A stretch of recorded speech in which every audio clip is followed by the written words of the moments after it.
Forrest Walker, Executive Director for the Board of Elementary and Secondary Education.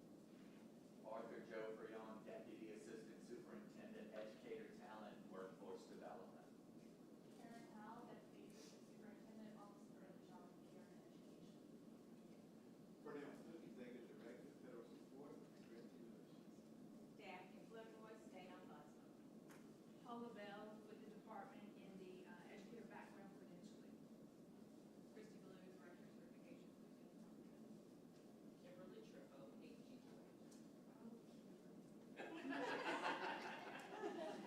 I'm so glad to see your face. You're so helpful all the time. Thank you. Okay, is that everybody? Welcome. You should have gotten your minutes, so I need a motion to receive the report. Minutes approved. Motion to receive. Second. Done. Got that, Michelle? Michelle and who's that? Oh, Mark. Just toss something. Just one. We'll take it. We're good. So our first item on the agenda is state and federal funding matters, consideration of an update report regarding the LA Gator scholarship program.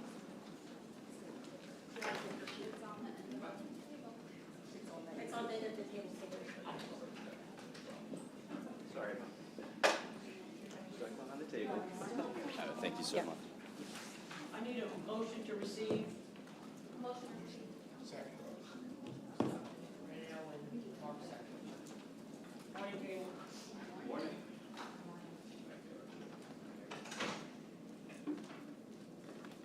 Caleb, 20 minutes.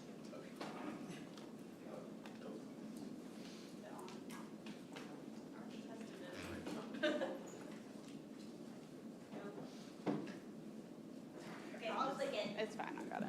Okay. It's I think because of this.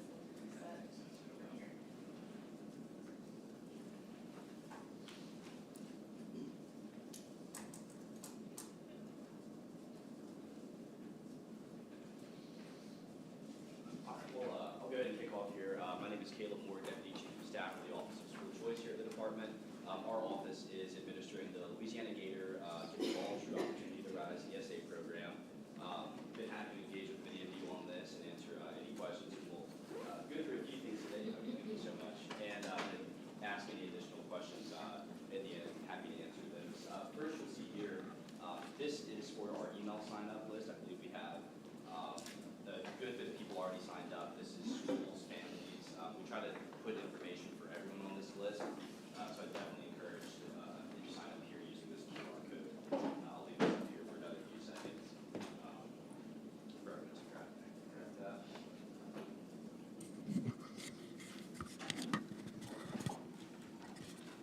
Perfect. So today's objectives, what we'll cover, we'll go over general program information like eligibility, how prioritization of students will work in this process, a little bit about the student funding, school participation requirements, helpful information for families and what they should provide when they apply for LA Gator, talk about the school application process, next steps, and then move to a Q&A.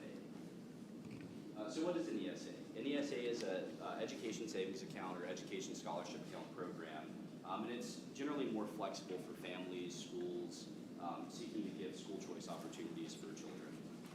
So it holds funds in an account for the families to use, so the families will be able to log into an account. They'll see an amount of money at the top, along with the amount of money they're able to spend that quarter, and they can use that for a host of eligible education expenses, whether that's attending a non-public school full-time, receiving services or individual courses from a non-public school, courses from a traditional public or public charter school, or a whole host of other kinds of service providers. Each state offers ESAs, so if you, each state that offers ESAs offers them in a bit different way. They'll call them different things. So there's a few state-specific things that we'll kind of outline here too that are unique to the Louisiana LA Gator ESA program. So our program was, it's Act 1 of the 2024 legislative session. This established the LA Gator program. It will provide funding to families and students not enrolled in public schools. So students in LA Gator can be receiving services or a course from a local public school, but they cannot be enrolled full-time they cannot be officially enrolled in any way actually at their participating public school. Initial participation in this program is based on a few unique qualifications. That does equal to about 90% of all students in Louisiana and even phase 1, but then that will raise to phase 2 and phase 3, which will eventually be universal eligibility. So all children in Louisiana in phase 3 will be eligible. Phase changes are really dependent on the appropriation for the program.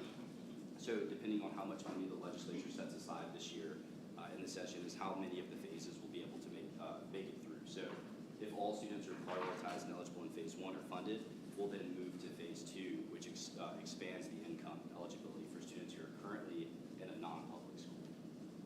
Families will apply on March 1st, 2025 is when that application will open. That will remain open for a little while, then it will have to close for a period for us to prioritize applicants and may reopen in case there are additional funds available. So this program will replace the Louisiana Scholarship Program, commonly known as the voucher program here in the state. So we're trying to make it as easy for families to move from the LSP program into the LA Gator program. We've engaged with them in various ways, and you'll hear about a little bit later in the presentation. But all LSP schools, they will not have to go through a separate application approval process to participate in LA Gator. So what we did is we took all schools that were approved in the 25-26 Bessie Brumfield Dodd application cycle, and we used that is in accordance with the policy as the eligibility criteria. So we had Odyssey, the program administrator for the LA Gator program, build profiles for the schools, and then we sent out information for the schools to claim their profiles. So they all should have profiles ready to go on the Odyssey website, and then they should receive emails, usually the principal and maybe a secondary contact that we have on file to claim that profile for the LA Gator program. Current LSP, low income, special education, and siblings of current LSP or LA Gator students will be prioritized in phase 1. All other students will then be prioritized after that. Okay, special education students who are already on LSP? So these will be, so under LSP, a student receives first priority in the program. So after that LSP priority within phase 1, LSP students first. Then after that, receiving equal prioritization would be low income, or so families in 250% poverty, and special education families. So those with an IDEA, identified disability, with an evaluation of the system. But those families still have to meet the income requirement as well? They will still need to meet one of the other requirements. So being a student with a disability under IDEA is a prioritization, but it's not within itself an eligibility criteria. So we'll have a chart later on that kind of covers that specific scenario. So here's some milestones here. We actually am happy to report that one of these we are ahead of schedule on. December, registration opens for non-public schools to participate in LA Gator. We're very happy to say that once the state board approved the schools, Odyssey, the program administrator, was ready to have schools claiming their accounts within 7 working days. So that's a very quick turnaround for an education savings account program. So we're very pleased with the results there. And we've heard great things from the schools about support that they've received throughout the application process so far. January 2025, we've launched a pre-screener tool that will be available on our website shortly. The tool has been developed. We're just getting it launched on our website. It's available through Odyssey. But this will be for families to go through and see if they're eligible for the LA Gator program. It's not the application itself, but with the application not necessarily not being ready until March 1st, we want families to have an opportunity to go online and see yes or no, would you be eligible for LA Gator. February 2025, so we've actually moved pretty quickly on this to get families information that are currently in the LSP about what participation in LA Gator looks like. So we did a webinar specifically for LSP families that we sent out January 27th. That provides all the information they need on things that they should have, documents to upload, criteria to participate. We really wanted to let them know that they are the first eligible, first prioritized student group in this program. There's just a few things they'll have to do first because it operates differently than how the LSP program works. March 1st, again, that's our application opening date for families. And then late spring 2025, of course, depending on a state appropriation, we'll start being able to determine how many students will be able to be in the program for the first year.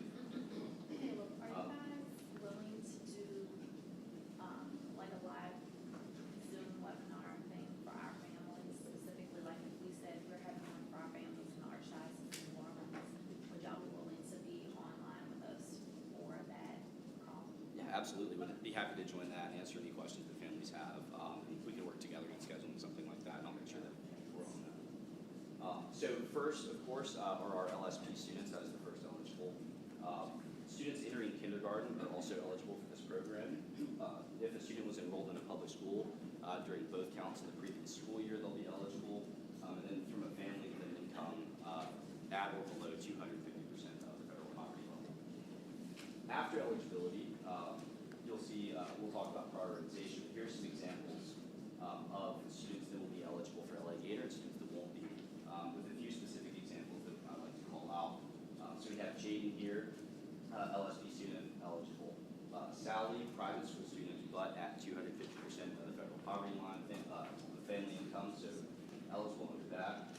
Yasmin is entering kindergarten, it's at 500% of the federal poverty level, but that student is eligible for entering kindergarten. Jose is a private school student who qualifies for IDEA. It's important to note that this student is not deemed eligible because that is a prioritization in the program. So the student would have to meet one of the eligibility criteria first, and then would be prioritized based on that. Ashton, a public school student, qualifies for IDEA, eligible as a private school, public school student, and also prioritized. Isaiah, public school student at 500% of the poverty line, also eligible as a public school student. And then we have finally Greg, a K-12 private school student at 350% of the federal poverty guidelines.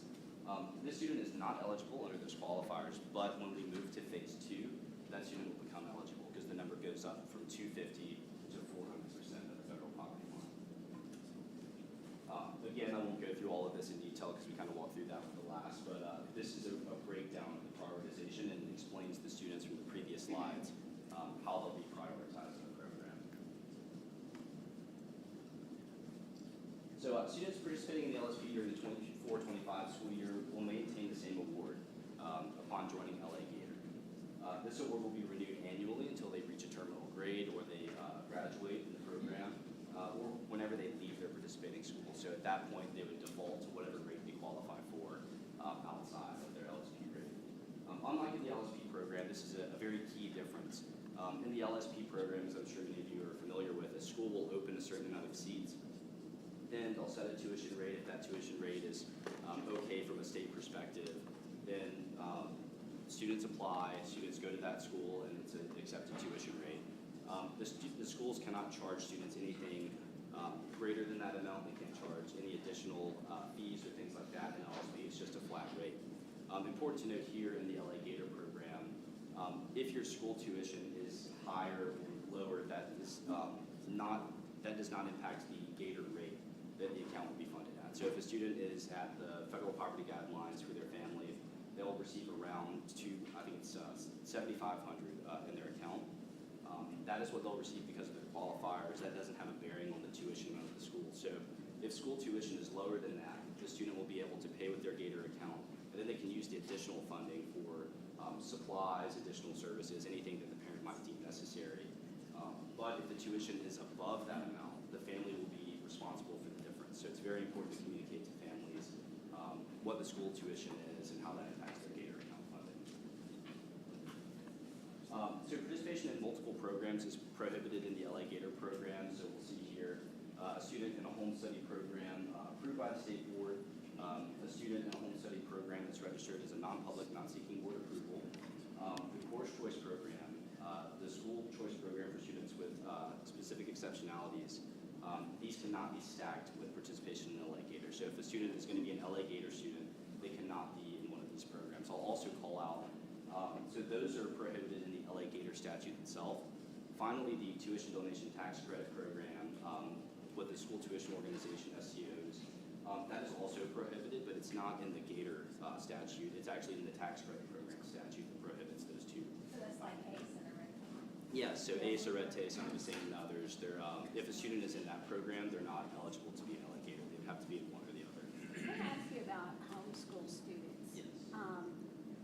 Okay, all homeschool students have to register with the state. So how does those first two lines affect that? So this would be if they're currently in a home study program. So in one of two forms, they have an approved home study program with the state board, which carries certain requirements, or they're registered as a non-public, not seeking board approval. They can do in LA Gator what's kind of viewed as a home-based education, so the parent can choose to educate the child at home. They just can't also be in one of these home study programs. program. So it wouldn't necessarily be home study as it's known in state law, but if a student chooses to enroll in LA Gator and if the parent pursues a home-based education, it could look very similar to a home study program. It just they wouldn't have sent in the official documentation to the state. We would instead have their application as an LA Gator student. So I don't understand that. What is the difference between a home, like I'm homeschooling my child at home yes, versus a home study program approved by the state board? Because I have to register my kid, I have to let the Department of Ed know absolutely, Raylan Houston is being homeschooled, right? absolutely. So what is, how do you distinguish between home study program approved by the board, registered with the department, or just me as a parent saying I'm just homeschooling my kid?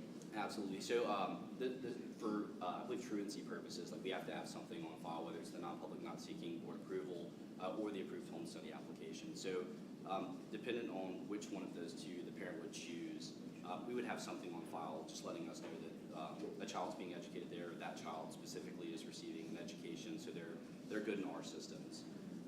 This would be, a parent could do something very similar to whatever their education looks like in either of those two, but if they choose to do it in Gator, every year the family would send us a letter or an application for their home study program.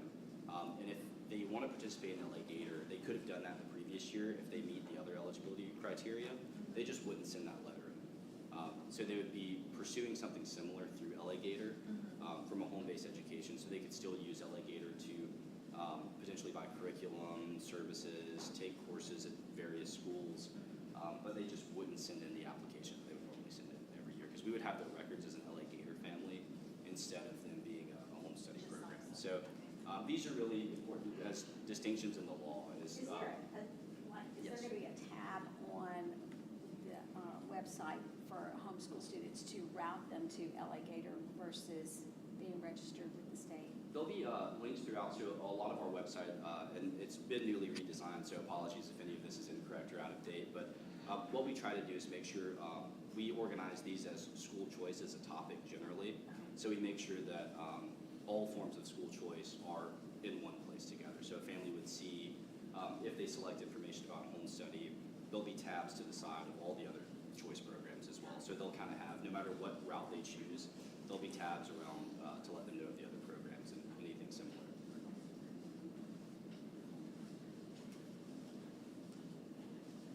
All right, so this is just an illustration for the student funding amounts. Student funding in LA Gator is determined by the student's criteria, their eligibility criteria. So I'll start with the highest number here. Special education students will be based on a tiered system that we've developed. The tiered system accounts for things like the individual disability of each student and their family income. So a family with the highest tiered disability identified under IDEA and a family that's low income would receive the highest amount up to this, I think it's $15.2 thousand amount. So it tiers, there are really 6 different levels depending on family income and identified disability that would get up to that 15,000 numbers. Then we have the students at or below 250% of the federal poverty guidelines. They receive around 7,500, a little bit higher than that. And then all other students would be eligible for around $5.2 thousand each year. And of course, these are based on percentages of the state per pupil MFP funding. It's not related to MFP in any other way besides just an illustrative number. But these will change year by what the MFP is. So it'll always be in law as a percentage, not a fixed rigid number. So this is how schools can determine if they're eligible to be an LA Gator school. There are other ways to participate in LA Gator if you're a school, but this is how to participate as a, trying to not get too technical, as a participating school. So your school is offering everything. A student is enrolled full-time, receiving everything from your school if you're meeting these criteria. Bessie Brunswick compliant, approved by Bessie as one of the different forms of accredited approved schools in the Bessie approval process. A non-public school may be deemed ineligible for a few different reasons. They could be in violation of the terms or out of compliance with the terms of the statute or finalized Bessie rules. They would need to adhere to tenets and published disciplinary procedures before expelling a student. Complying with applicable state laws and rules governing health and safety of students while attending non-public schools. Any previous determination, so if a school has been found ineligible to participate in the Louisiana Scholarship Program, they will remain ineligible to participate in Alligator. And then non-BESI approved schools are ineligible to participate in this way in the program. I won't go through all of this. I just wanted to call out a few things with this. So this is what's a part of the application for schools. Again, this is a lot simpler than it looks. Schools already have, if they're BESI approved, that covers most of these things over here and a lot of over here. That's completely covered in their BESI approval process. So once they've made it through that process, we just build the account. It's a lot easier for schools than this would make it seem. We do want to call out for certain schools. I know we've been asked about this a lot. A school is not required to alter its creed, practices, admission policy, or curriculum to accept payments from an ESA or from our ESA here in Louisiana. So I know a lot of schools have asked about religious affiliation, certain curricula, things like that.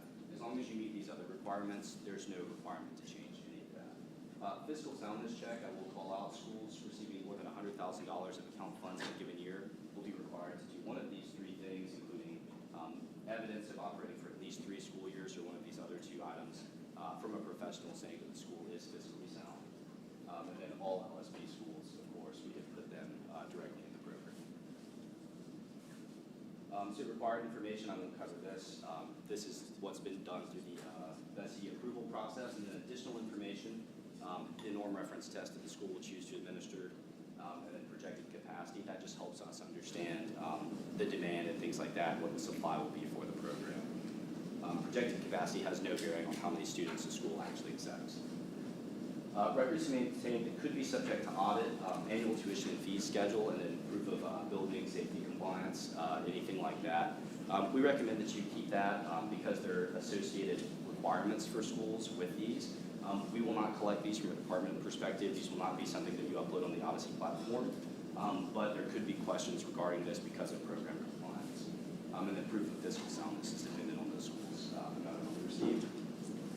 So quickly, this is what the school process looks like. The school builds a profile on Odyssey. They claim their profile complete registration. They connect their bank with Stripe. So Odyssey uses Stripe, a very well-known, reputable international banking institution online. Schools confirm or deny student enrollment, so students will select their school, and then the school on their end will actually say, yes, the student has come and applied, and we deem them good, or no, the student did not apply to us, or we deem them eligible for our school based on our admissions criteria as a school. And then if they confirm them, the school will set the tuition. The parent will go in and confirm that tuition amount, and then schools will receive their payments quarterly.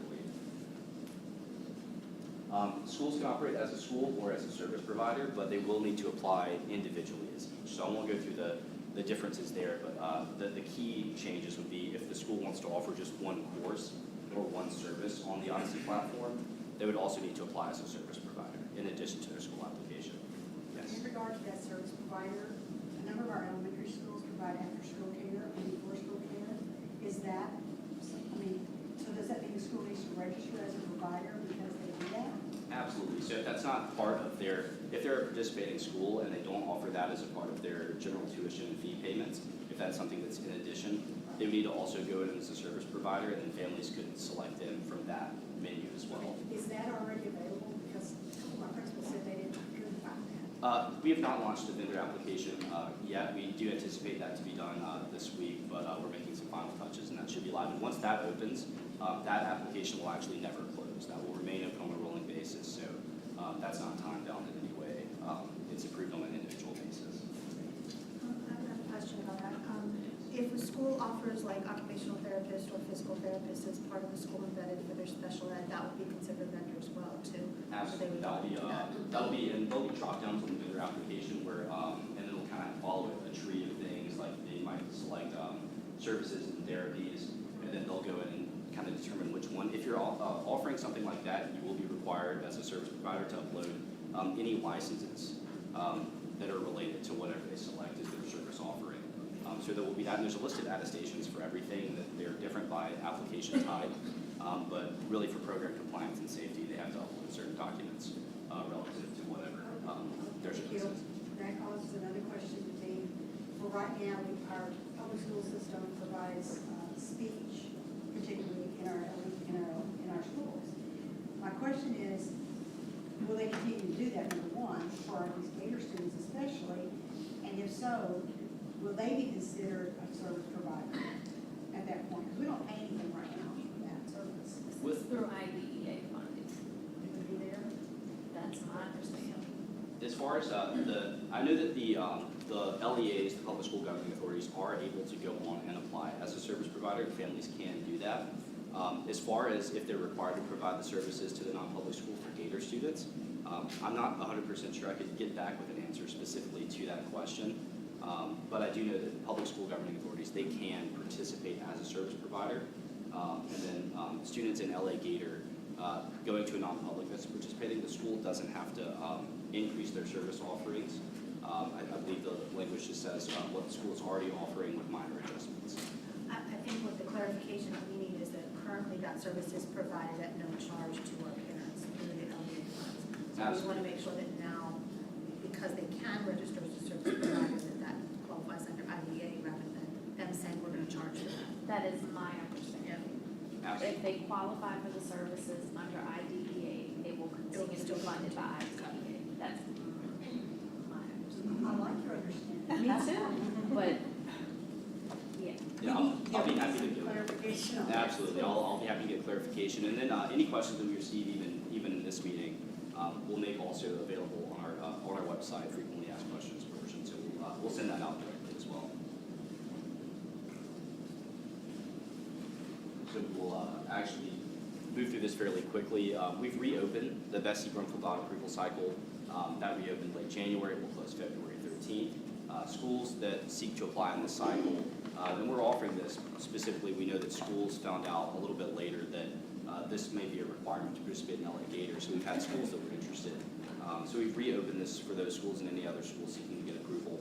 And then we'll go to our March Bessie meeting. So they will technically be approved after the LA Gator student application launches, but they'll still be able to be put on the marketplace very quickly for students still seeking to apply to those schools. And we are clarifying, we've had a little bit of confusion around whether schools will need to apply again. If your school is on the list that was just approved by Bessie in December, which is available on our website, thank you to Megan and team for getting that up. Schools will be able to see that, and if they're on that list, they know they won't need to apply again. Any schools already approved for this upcoming year, they do not need to apply again. This is only for new schools. All right, next steps we'll cover if needed and on our website. I'm happy to have individual meetings or discussions about these things. Approved assessments, so Bessie approved a list of norm reference assessments in addition to the state test, and that's on our website, that students can use to be in compliance with program requirements, reporting, monitoring, what fund transfer actually looks like. More information will be on our website about that. Qualified educational expenses, especially for our vendor application, transfers, withdrawals, and then early reservation payments.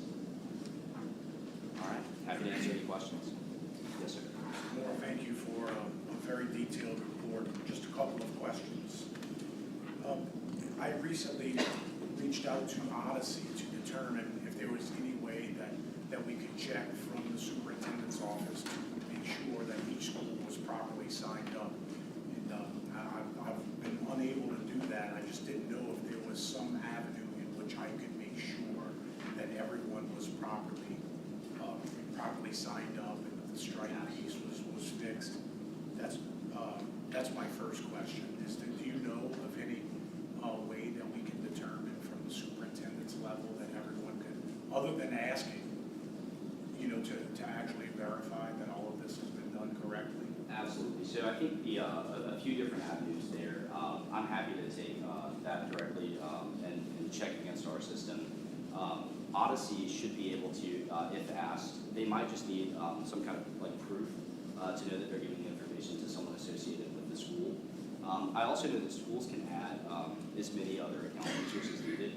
So you might be able to, as a diocese or as a system, have another account user added to view what's happening there. I'm not sure if they have different levels of, whether you can edit things on the profile or view. I'll direct that question to Odyssey as well and get additional guidance, but I know that we can inquire. Specifically, Odyssey should be able to also inquire. They just might need proof that you're associated with the school to get that done.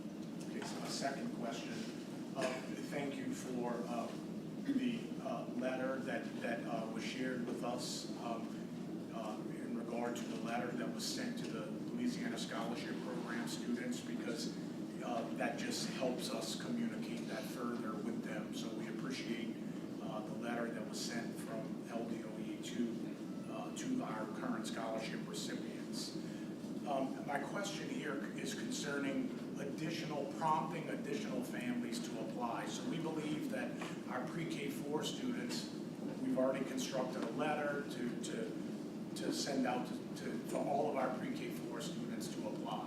However, we're reluctant to send out a letter of encouragement to all other students, for fear of creating false hopes or for fear of, I just don't know if there will be funding available, for, a 7th grader who's currently in Catholic school, whose family is at 228% of the federal poverty level.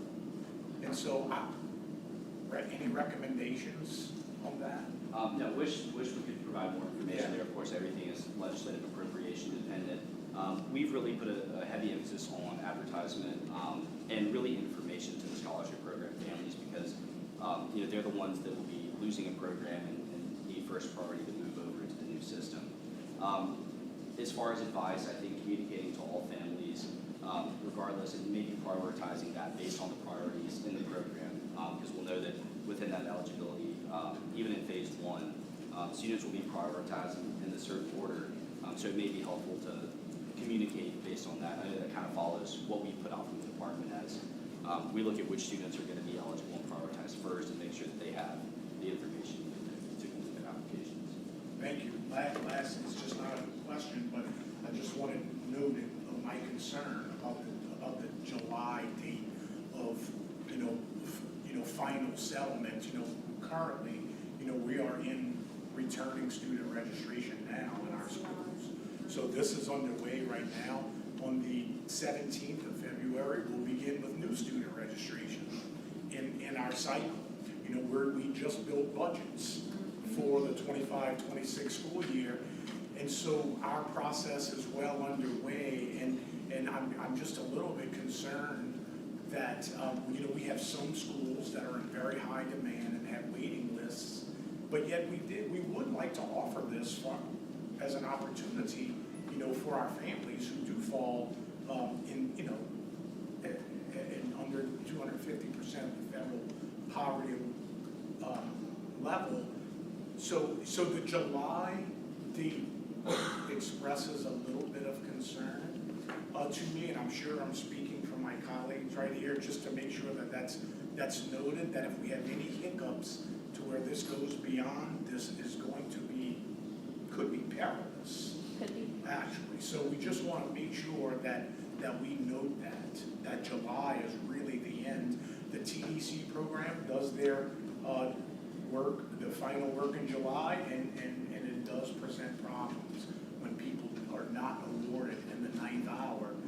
And as a Catholic school, we try to work it out as best we can, but if we're not 100% successful, and we're concerned that if we have to work out a large number of students who think they're going to be getting this, but it's not settled until July.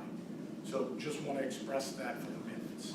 Completely, and to respond briefly, what we're doing on our end, of course, things are really determined by the statute itself and when the state budget gets approved, but what we can do on our end is prepare for when that happens. We're making sure that schools are connected with Strive. We're making sure that they understand how financial payments will be made to the schools and things like that. So you have our commitment that we'll be doing everything we can to make sure that as soon as we know what that number's going to be, and as soon as we have that funding, that's going to go where it needs to go, and we'll make those determinations as fast as possible. I mean, honestly, they're building everything out now to make sure that that's as smooth of a process as possible, and communicating to schools at least what that will look like for them, so they can make their determinations based on that, and do our build out based on what is the fastest we can get things to families, and really do an information campaign from our end. But noted, appreciate it. Thank you, Mr. Moore. One more question. You said that schools that want to be a service provider, that application is coming out this week? It should be opening this week. It'll be on our website. The lagator.la.gov is where Pretty much everything will be, sorry for not shouting that out earlier, our communications team has put together a wonderful resource where you'll find policy, procedure, frequently asked questions, a dedicated phone number, dedicated email address for all LA Gator questions at lagator.la.gov.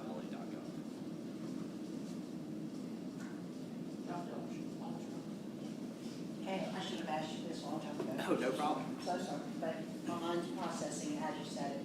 On the slide, where you talked about the Louisiana Scholarship Program funding. All right, there are two things I want to double check with you to make sure. So these students are applying now to Gator, their option. If they no longer qualify financially, are they still top priority? As a former LSP student, no matter what characteristics have changed, they will be eligible and prioritized as a former LSP student. So as long as they participated in the Louisiana Scholarship Program for the previous school year, they will be in that criteria. So their income will be checked, but it's not going to be checked because of their participation. That's just checked generally because we use a connection with the Department of Revenue, and that verifies both income and residency. So we'll check that anyway, but that's not going to be a determination. We have a list of the scholarship program students. The program administrator will check against that list, and if they're on that list, they're going to be eligible and prioritized in So their 25, income does 26. not matter at this point. Irrelevant to that determination. Other question, you also said that they're going to be receiving the same funding amount. So is that the same funding amount that they received for the state scholarship program and not according to the Gator allocations? If they're remaining in their LSP school, they will receive the same funding amount they received in the previous school year. So that's the same, I mean, if they remain in the same school. Yes. If they transfer to another school or they're going to high school, what happens? We're still working on the specific details of that. Oh, no problem at all. We're still working on the specifics of that. I know that there are many considerations, and I wouldn't want to speak for everyone on our team on that, because I know that there are lots of considerations based on funding timelines, the appropriation itself, and kind of what that looks like. But that is something that we're aware of and we're working through right now, and hope to have guidance out very soon on. So as a follow-up stat, I have a school that their tuition is, let's say, $6,900. Currently, they may only receive $6,500 from LSP. Those children continuing in that program under Gator technically should be eligible for up to $7,500. Are they gonna get the $7,500 so that their families can, or are they gonna only get the $6,500? Because my understanding was that we have some schools that have never charged tuition. So they've received more than the typical school that has tuition. That they were gonna receive that higher award if they continue in their school. My understanding was not that it was gonna affect the other kids by them receiving less money than the $7,500. So the way I understand it, I think it's just based on how the statute itself is written, is that if a student is an LSP student and they're continuing in their scholarship program in school, they shall be awarded an amount equal to. I of course want to check that through LDOE's counsel, but the way I understand it, by it being a shall remain at that amount, is regardless of what the LA Gator appropriation dependent amount is of $7,500 or based on their eligibility criteria. I think if they're remaining at the same school and they're a former LSP student, the law is written in a way that would say that they remain at the amount that they were in previously, even if the tuition increases at that same school or they may qualify for a higher amount otherwise. The way that the policy is written was that they will remain at their LSP funding amount. That's a game changer. That's not good. Not good at all. Okay.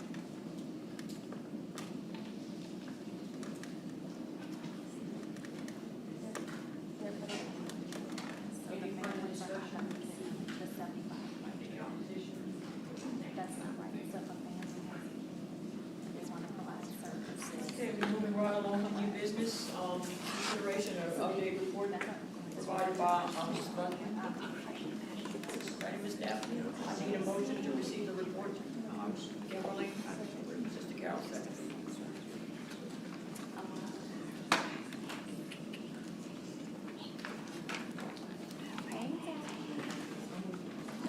Hello, everybody.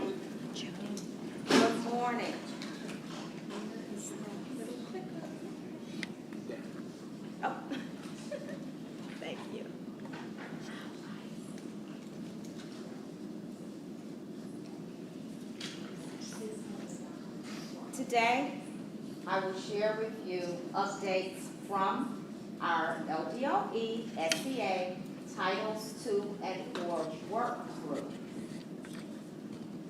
The Federal Support and Grantee Relations, LDOE, SCA Titles 2 and 4 work group members have been meeting. And we've had statewide webinars, we've even had a follow-up session since then. And we looked at what were the overall suggestions. In our follow-up statewide meeting, the private schools who participated were very pleased with what the work group came up with. We had over 90 non-public schools participate, and many expressed from the webinar that it was informative. Also, it piqued their interest to be more involved, but a few made this statement that I thought was important. They expressed appreciation for statewide outreach and also allowing the non-public schools to have a voice and for us to listen to them. The Office of Federal Support and Grantee Relations responded to any questions that came through during the initial phase as well as the follow-up sessions. And of course, we will continue to do that. Trauma kits. Some of you received your trauma kits today. I have to give Dr. Houston hers. The trauma kits were a part of the LDOE SCA Title IV services. One of the things that was asked for on the call or on the statewide call was a lot of STEM, a lot of things in terms of health and safety. So when this opportunity became available, we were like, perfect. But what we wanted to do was not only give it to each of our private schools. They received, depending on the amount of students that they had, either 2 large kids, so many small kids, but enough so that it would service the school if there was a crisis. But we also didn't want to leave you all out in case you had a crisis. So that is why you are receiving the kit today. Of course, the non-public and the public schools, who have just been so great with helping us support our non-publics, wanted to know, and how do I get more of these? So, as shared with them, you can purchase them through the Title IV Equitable Services under Safe and Healthy. The LEAs and the Ombudsman, as I stated, are assisting the non-public schools with any of the program objectives, intended outcomes, measures of effectiveness that they need to do anything with the grant application, be that Title I, II, or IV, because it is very, very important that we keep those lines of communication open. One of the activities that I was supposed to present to you prior to it happening was the Flying Classroom. This is the STEM project. One of the things expressed during the initial statewide consultation, as well as the follow-up, was emphasis on STEM, professional development for teachers as well. Well, we had the Flying Classroom. And the Flying Classroom was our first, what the work group identified as a major project, having a statewide non-public educators collaborative.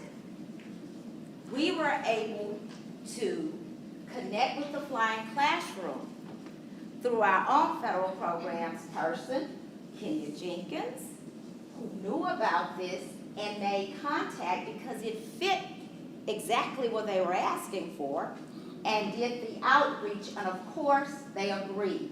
So the next meeting, you're gonna see pictures and maybe a few videos and other feedback from the program. But it was held January 27th and 28th. Also, with that, it gave a chance not only for a unique professional development session, but the face-to-face contact.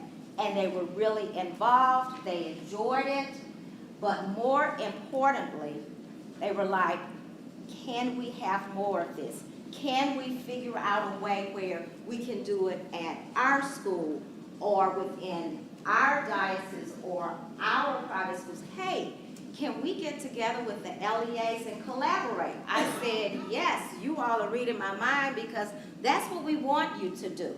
Even if you guys, as a group, wanted to look at something to collaborate on.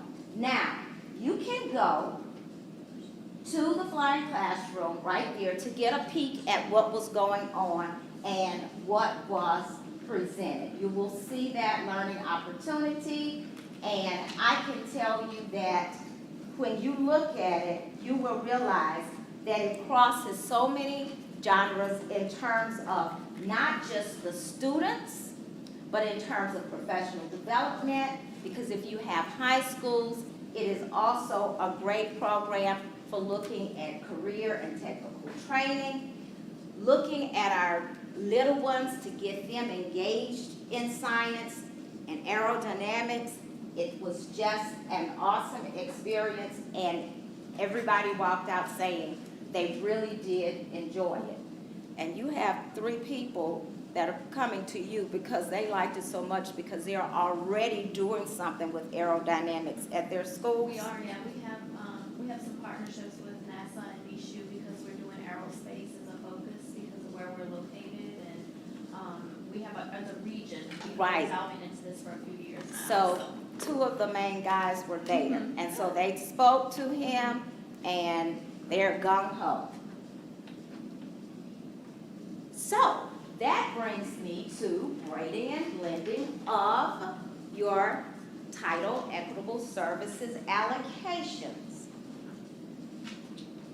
Just what I just got through sharing about how you can get together within your diocese, within your organizations, cross organizations, as well as working even with your LEAs, because a few LEAs have even shared, hey, what if the private schools and the public schools got together to do some of this? Is that okay? It is. It just depends on what people want to do. But what I want to share with you regarding this is that your allocations can be graded or blended. But let's talk about the difference. When I blend something, I want you to imagine, if you close your eyes a minute, that you're playing with paint, and you have some yellow paint, and you have some blue paint. Now you're going to stir it and mix it up, and what do you get? Green. That's blended. I have a question for you. Can you separate it back to yellow and blue? No, you can't. So when you blend your funds, they are together, it's solid, that's it. You can't go back out and separate 2 out of 1 and 4 out of 2, or whichever way. But it does work. But those funds would have to go to a particular allocation to provide whatever services. So now I want you to imagine you have 3 pieces of yarn. A red, a blue, and a yellow. Remember when you were little and you were learning how to braid hair, ladies and guys? You all don't want to see it, but you all know you used to kind of braid your mom's hair and your aunt's hair. So as you're doing that and you're connecting those pieces of yarn, what is it about that that you can do that you couldn't do to that paint? You can write. You can separate the pieces, which means that those funds, that allocation, remains in that category, and I just say, hey, I'm going to use $2,000 of Title II to help with this project, and I'm going to use $4,000 to help with the project, but it will stay in the budget area where it is, And we just grade those forms to help us put on whatever professional development or whatever learning activity for the children. And you already know, if you're interested in investigating or trying that out, you just have to reach out to me, but the LEAs are willing to, because some of them are starting to do that as well. So overall, in 2025, we want to get creative and more engaged with our learning opportunities, not just for our students, you guys, but also for our teachers and for you too, because it benefits you as well. These learning opportunities are open to those who want to participate. Any questions? Any further discussion? Yes. Question. AI is a big thing for us right now. We're probably gonna contract with Eduscape, Okay. a provider for PD and support for our leaders and our teachers. Okay. So I wanted to put that out there to see if there's any possibility of maybe connecting you guys with Alex Yes. Uria so that y'all can see what he has to offer. Right. He has a huge library already that exists on technology. He does technology and education and a bunch of other stuff. So I wanted to share that. And then Okay. two,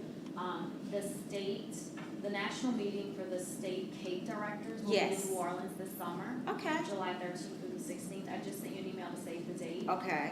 But we'll be hosting them. Okay. And I'll also be reaching out to you with some other. Okay, and I'll definitely put that on my calendar. Thank you. Anyone else? Eduscape. EDU. Thank you all.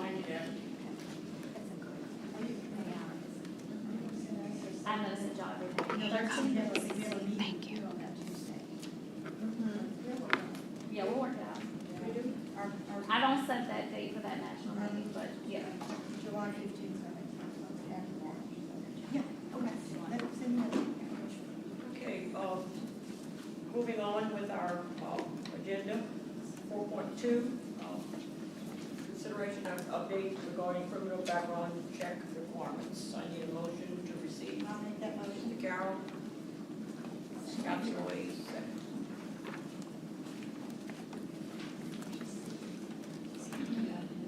Good morning.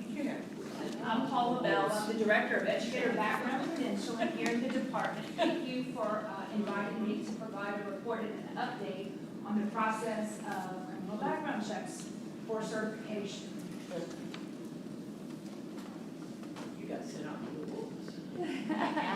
That's all right. I like wolves. I was a teacher. I love wolves. So we've talked about this a little bit in the past. I've presented to you on this previously, but we have more specifics.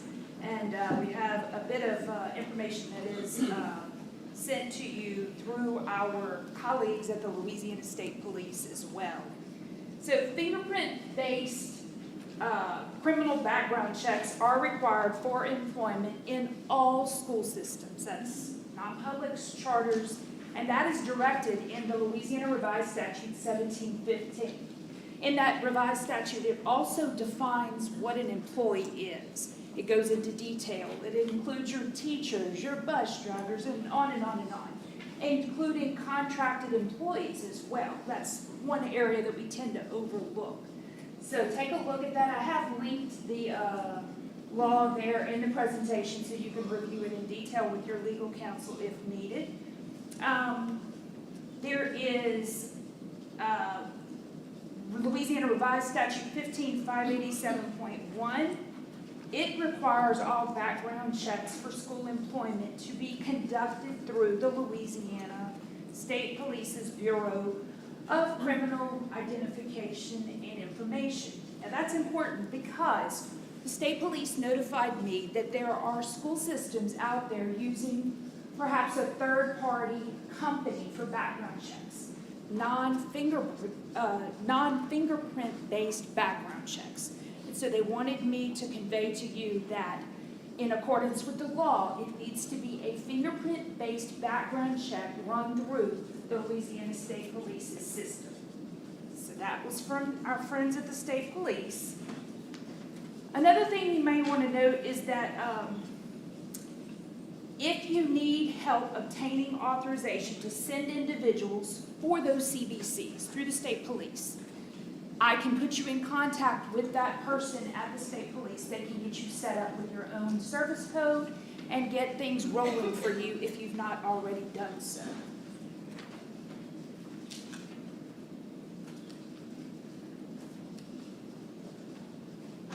So now something separate, a criminal background check for certification, completely different from that which is done for employment. This is put in place due to a law, Louisiana Revised Statute 17.8.9, and it states that before we can issue a certificate, renew, advance, modify that certificate, it requires that the Louisiana Department of Education have a criminal background check cleared and reviewed for that person. What we've been doing is any application that was submitted before January 1st, it is being processed without the CBC because it's prior to the law's implementation date. If an application for certification is submitted after January 1st, we will take a look in our files and see, do we already have one on file? If we do, we move that certification application onto our certification staff for processing. If we don't, we respond and we let the stakeholder, the person who submitted the application, we let them know, hey, we don't have a CBC on file. Here's our educator fingerprinting packet. Please go to Identigo's website, register and schedule the fingerprinting. Once that is done, that fingerprint or CBC is returned to us within approximately 2 to 3 hours. It's very, very quick. My staff retrieves those daily. We take those and we do a line-by-line review to ensure there are no disqualifying convictions. And then we issue what's called a clear credential. So it's an outward-facing like data point on the certification record. That is like the golden standard. It is what we want every educator in the state of Louisiana who is certified to have appearing on their license. It tells the public, hey, they've undergone the background check, they've been vetted, and the state police will also send us wrap backs for those, meaning if there's a subsequent arrest or charge, that report is automatically run again and sent to us. Then we can monitor those things and take action if needed. That credential clearance, by the way, when you see it online, it doesn't expire. It's only a data point. It's not a certificate in and of itself. So we have, when I presented the last time, we were looking at a fee for the department to review that CBC once we received it. I'm happy to let you know that through some of the collaborative efforts here at the department, with the financial office, with the technology office, and our leadership, we have been able to eliminate that $25 fee. We had intended on collecting it by way of a credential clearance application. That is no longer needed. The applicant simply will apply for certification just like they always have. We'll check our records, no fee for the CBC. Now your fees for certification will remain the same, and the fee that is collected by Identigo at the point of fingerprinting, that is the same. It's about $55 here in the state of Louisiana. If they do it out of state, it costs a bit more, and if they are insistent on doing hard card fingerprinting, that is an option. We discourage it though because the quality and the turnaround time is slow. So moving forward, all applicants need to do, apply for certification. We can tell them, yes, you have one, or no, you don't have a CBC, and we process them through.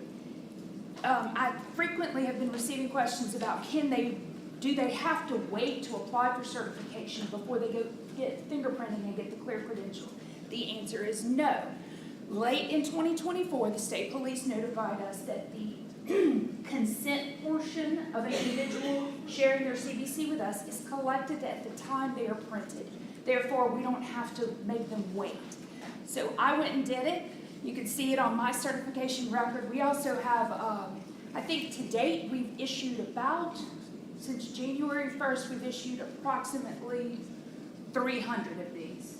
So take a look. If you're interested and have a certificate and wish to have that clear credential, go get fingerprinted and we'll add it to the certificate.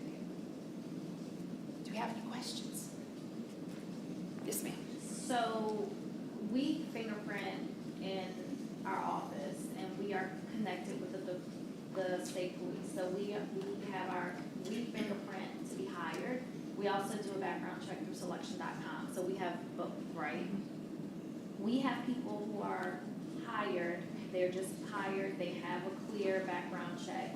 They go to get their certification, either applying for initial certification or renewal or whatever. Excuse me. Then we're being told according to my staff member, their applications are being declined and returned back to us because they haven't been fingerprinted by you all. So then we have to make them get fingerprinted again and pay another $55 fee. Yes. That's not right. Like, I mean, so they're paying to be fingerprinted to be hired, because I can't hire them without a fingerprint. Right. Then you make them pay again to get fingerprinted to be certified. Why?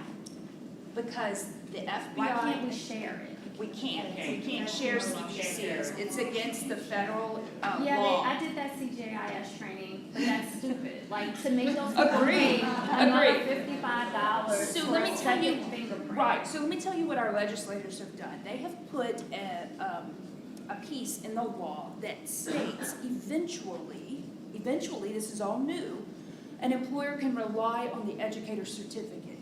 Not for us. And- The archdiocese, we're never gonna not fingerprint. And I completely agree with that. I think that's best practices. But I have to let you know, there is in the law an allowance that can be, and look, we're encouraging employers to do it because sometimes employers may set a higher standard of hiring than what we are for certification. If you see an arrest on there, we don't do anything about an arrest. We only do things about convictions. You as an employer, if someone's been arrested, you need to know about what's going on with that employee. So I appreciate that. And we rerun them as well, and we re-fingerprint as well. So ours is once and done. They will never have to get it again for the Department of Ed in terms of clear credentials. But that's to the same point. So they gave us a code for our people to use. So if someone comes to us and they need to be fingerprinted for certification, they gave us a code that we would use so that the information goes directly to you all. But we don't have access to it, is what they're telling us right now. Correct. We can only access the results when we use our site code. Yes.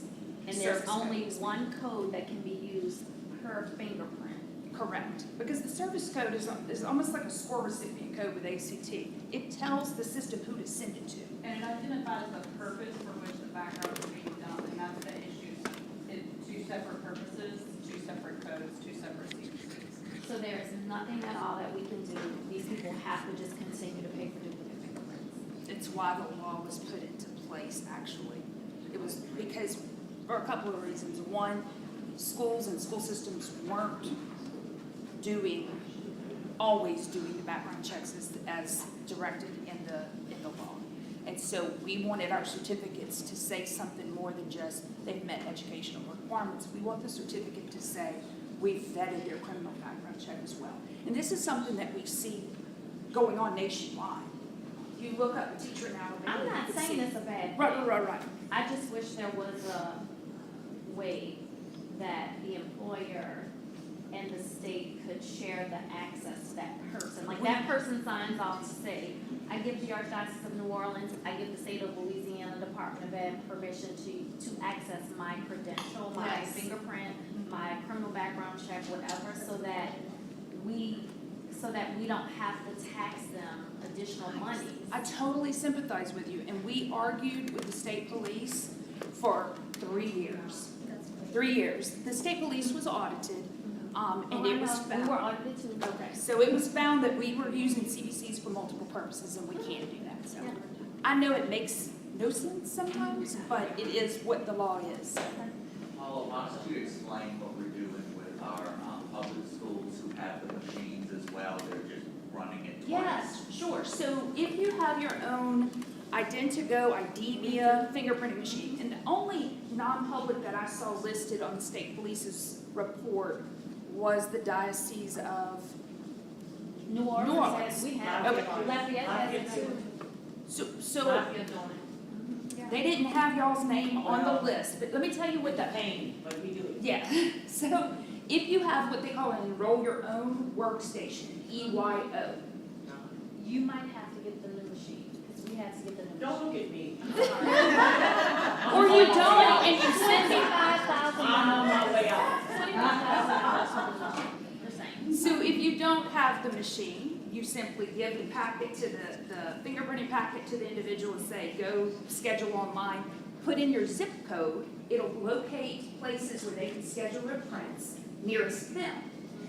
If it is a school system with their own EYO, then what the educator does, they still go online, register for printing under our service code, but instead of the zip code nearest them, they put in your location code.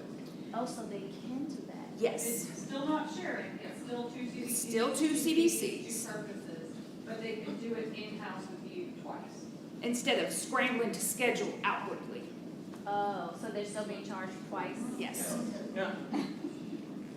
It's just a more convenient location. Now, I had a traditional LEA notify me that it was less than $55 when they printed them at their machine. I don't know if that was due in part to like tax rates in different geographical areas. I don't know why, but it was not significant. It may have been $4 or $5 difference. But that fluctuates too. The state police put an alert out at the end of December, hey, we're going up $5 for Yeah. the technology fee. Right. So, yes. Can I just ask a question about your recommendation for time frame? If we want to establish a policy where our teachers who, prior to submitting their paperwork for certification, they're going to go through Identico, get it done. Are we looking like if we relatively check like within a week to see if that's CBC? Yes. Okay. We Because I are kind of doing want to, I need to establish a. Yeah, right now the volume is picking up, but we have hired staff, trained them how to read and review the CBCs and issue those CCs, the clear credential notes, within a day or two is our turnaround right now. There is a 3% rejection rate on fingerprinting. That's what the state police has indicated. If one is printed and it is rejected for whatever reason, it wasn't a good print, the applicant is alerted via an email and they're told, hey, your prints didn't take, you need to reschedule. They will not charge them again, they simply provide a code, they reschedule. The inconvenience of rescheduling is for many of us, I know for me, I had to go get printed twice because mine were rejected. And I've asked them, is there anything we can do to make sure they don't get rejected? And they said, no, it just happens. But we're seeing it at a rate of about 5% so far, but our subset of applicants is small right now. I'm with the Diocese of Baton Rouge. I have a question on compliance. And you stated that they submit the application prior to applying for the CBC. And so will that not get kicked back until they have that credential clearance? It may. So the state police has allowed us to give way a 5-year period to use any existing CBC that we have on file. Now keep in mind, for 30 years there was a law that allowed us, the department, to just receive a copy of a CBC if you had one. Yeah. That is no more, we can't. And so if we have one, and our legal office has informed us, if we already have one that's less than 5 years old on file, then we're okay. Eventually they'll have to go anyway, and most teachers are collectors of things and love to see that clear credential on their license.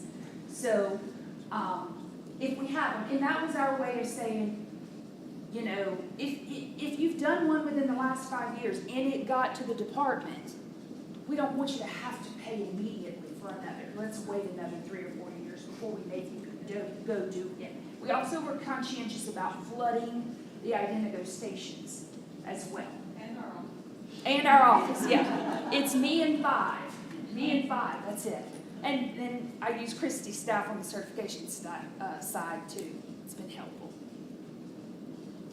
Any other questions? That wasn't so bad. Thank you. Thank you. Kaminsky's, our blood control unit.